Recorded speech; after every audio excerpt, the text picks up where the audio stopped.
Sound is a really important part of how I make movies because I always tell people that if the sound is good and the picture is bad, then you'll stick around to see what happens. However, if the sound is terrible and the picture is great, you're out of there in like 10 minutes.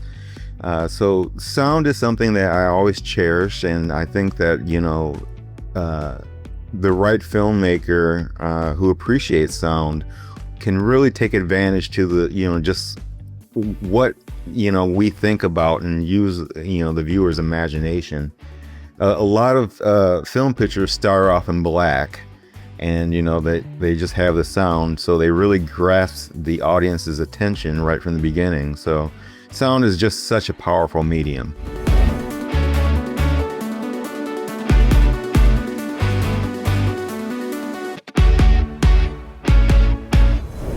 Well, thank you for joining me, Jayson. I am looking forward to this conversation. I appreciate you taking the time. Thank you. I'm looking forward to this conversation as well. Yeah. So how have things been with you since we last spoke? I think it's been about, 2 weeks or something like that? It's been really busy. I have been, so I don't know if I told you last time, but I have a clothing brand. And oh, okay. Congratulations. Thank you. That's cool. Yeah. And I've been reaching out to a lot of publications about them covering our upcoming season 3. So a really big magazine contacted me yesterday. I can't say who it is yet, but it's like the dream. So it's like I'm very excited about this, and we'll see what happens. Okay. Fingers crossed. I hope it works out for you. That's great. Yeah. So what made you start a clothing brand? So in the film industry, there is a lot of like internal lingo. When I first got on the film set, someone was like, "Can you hand me a C-47?" There was someone that said, "Get me that Gary Coleman over there." Other people were talking about. Okay, I gotta know what that is. What is that? a Gary Coleman is a short C-stand. So it's about 4 feet high, and it's used now we know why it's called that. And it's used to actually rig audio. Interestingly enough. Okay. Yeah. So okay. But yeah, I always wonder who came up with these names. Because short form. Who knows? Yeah. It's That's funny though. So I want to ask you before we get too far ahead of ourselves, if you have a early memory of how sound moved you, because we talk about sound here. So I kind of want to get your origin story as far as sound is concerned. What drove you to get into sound later? Later in life, I think for me, one of the memories I have as a child is, you're sound asleep, and then all of a sudden the vacuum cleaner goes on, and it's just like, oh my God. And it's my parents early in the morning, and that was kind of like an alarm clock for us, because we always had chores, and that was their way of kind of jarring us out of our sleep. Is the vacuum cleaner is on, and it's time to work, and it's time to do your chores. So that was something that was like ingrained in me, that like sound has such a memorable reaction to my childhood, and I just never forgot that for whatever reason. So what happens when you hear I'm traumatized now. Yeah.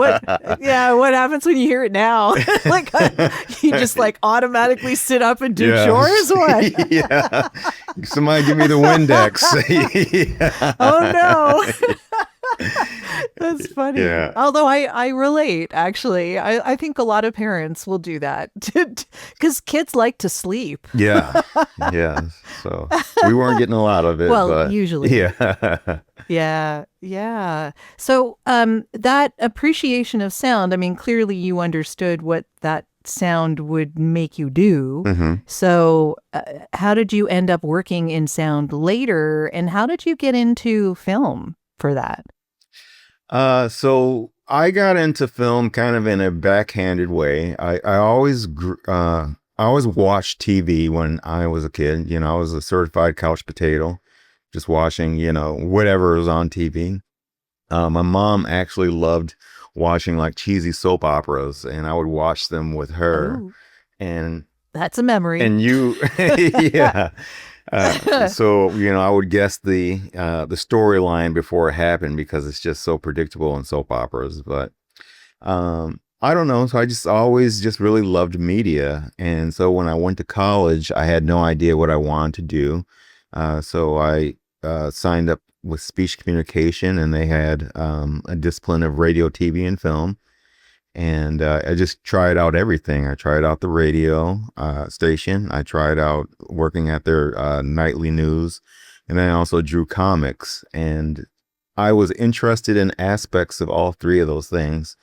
Most of it storytelling and audio. And I guess ultimately that, life just has a way of presenting what you want in life, or leading you down that path, and just filmmaking just kind of presented itself to me, and I went with it. Yeah, yeah. And I think that's how a lot of people get into what they're doing. It's just roundabout. It seems like it's a roundabout way to get there, but it's strange how, I don't know, higher power puts something in front of you and just says, this is where you're meant to go. Yeah. It's interesting, and you just have to recognize it, I guess. hmm So how does sound influence how you make movies, like how you work with film now? Sound is a really important part of how I make movies because I always tell people that if the sound is good and the picture is bad, then you'll stick around to, see what happens. However, if the sound is terrible and the picture is great, you're out of there in like 10 minutes. So sound is something that I always cherish, and I think that, uh, the right filmmaker who appreciates sound can really take advantage to the, just what, we think about and use, the viewer's imagination. A lot of film pictures start off in black, and they just have the sound, so they really grasp the audience's attention right from the beginning. So sound is just such a powerful medium. Yeah. Have you used that in particular in a film that you've done that you think would be a really interesting use for it? I have actually, the last film that I made, it involves a how can I say, I guess I'll just say it, just we had a sex scene, and instead of starting out on the sex scene, we you hear the sounds of it, and then instantly people's minds and their imaginations are just taken there, and then you fade in maybe. Probably more than if they saw it. Yeah. So and it's Yeah. interesting because you always want to do it very tastefully whenever you have someone especially talent in that type of a scene.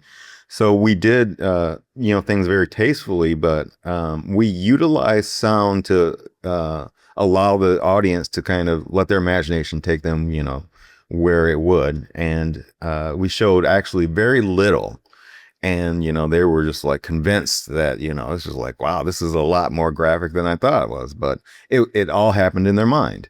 Yeah. Yeah. That's a good way to do it. I guess we have very big imaginations when it comes to the stuff we hear. Yeah. I'm sure we do. So when you got started, I heard that you did something with Sofia Coppola. Is that correct? hmm How did that come about, and what was that like working with her? that was I was working for Francis Ford Coppola at the time. He has a winery in Northern California. And that was actually my first job out of college. I put in all these applications, and this is going to tell you that, this is how your career chooses you. I put out all these resumes. I don't even know how many I put out. I just like probably 100 or so. No one called me except for this one place. And I said, "Oh, it's a winery. I guess I'll go there." And still had no idea. And it happened to be Francis Coppola Winery. And and at that winery, at that interview, I'm sorry, they were like, "Well, this is a winery. You'll never get a chance to work with Francis Coppola." And maybe 2 or 3 weeks later, he just kind of walks into the tasting room and he's just like, you look like you're interested in film. And he had never seen me before. Okay. So, yeah, That's awesome, yeah, though. Fantastic. Did they know anything about your they had background and no about the idea. things that you No, I mean, Okay. outside of me Wow. putting that I had a radio, TV, and film concentration in college, but I'm sure that he probably never looked at my resume. So it was just really interesting that that would even happen. Uh, and he would say things like that all the time. Go out and become famous. It's just like, dude, what are you even talking about? And it's just like, yeah, Okay, I'll just walk out the door and make it yeah, happen. Yeah. yeah. So, uh, Yeah, that's an interesting statement. but he used to What did he always, have you doing? well, at that time I was a wine steward and I was terrible at it. I was like, I knew nothing about wine. I didn't, we didn't grow up drinking wine.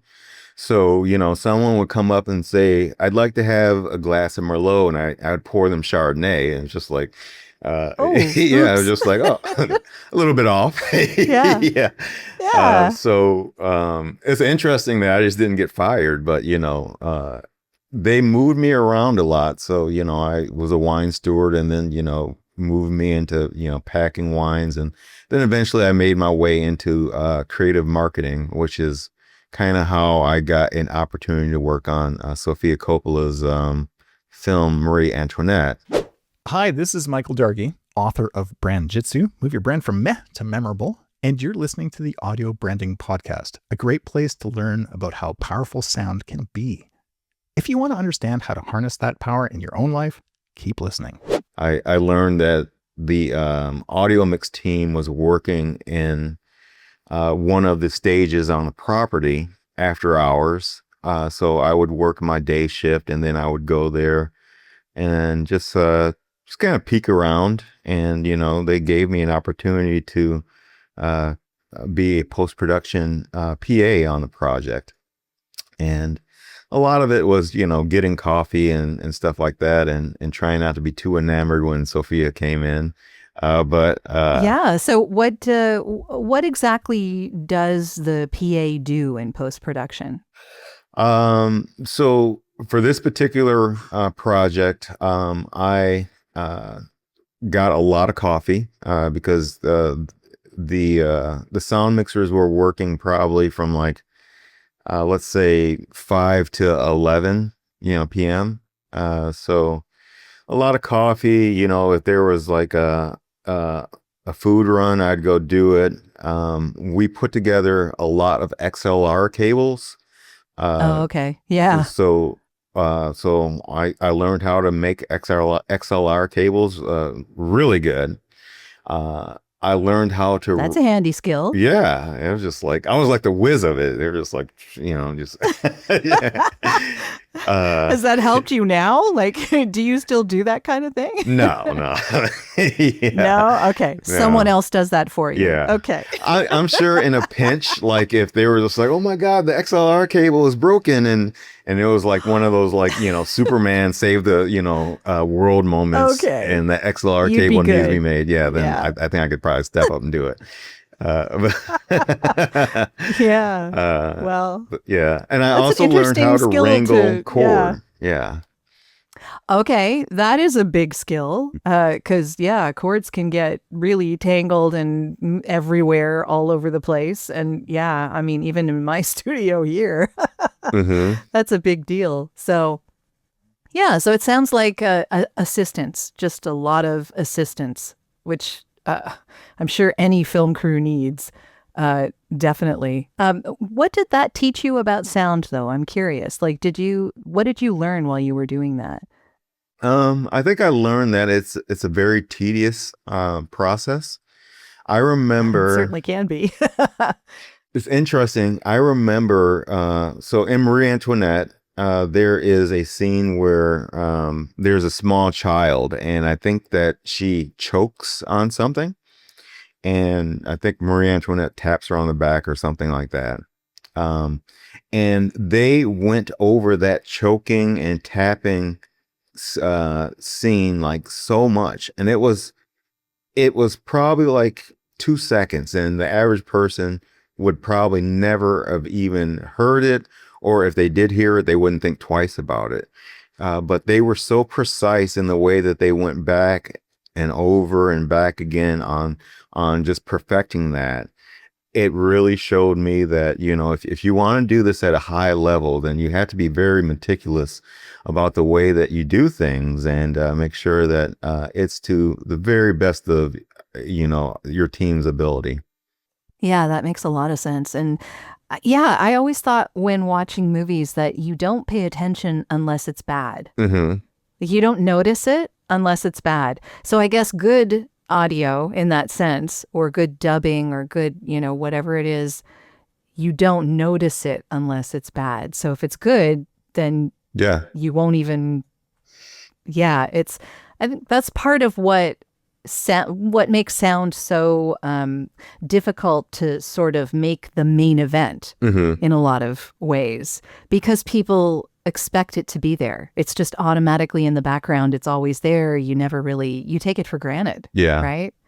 So making good sound in a movie is one of those things where you want people to take it for granted a little bit, Yeah. but It would be it's nice. skill. It's skill to get there. Yeah.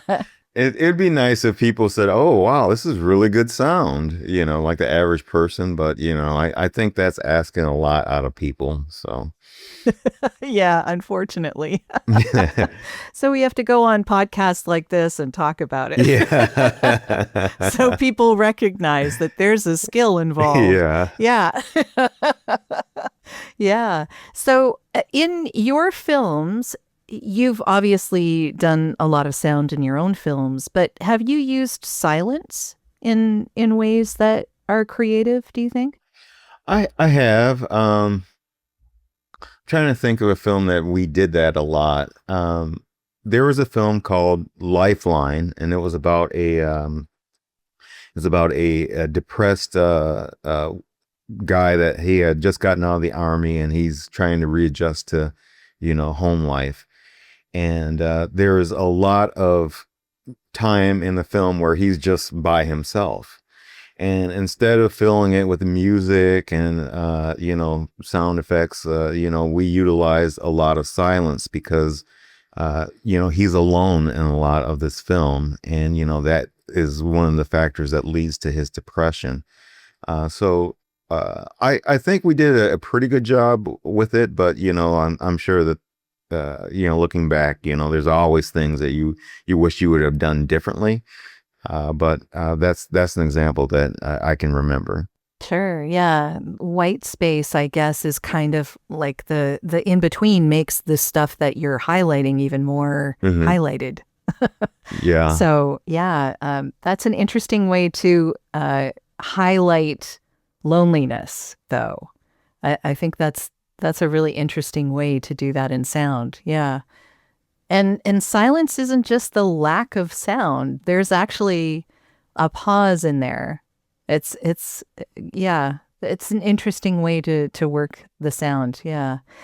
So as a project that you really found used sound uniquely, are there any sound projects, like film projects out there that you think use sound in a particular way that inspires you to do more? I would say yes.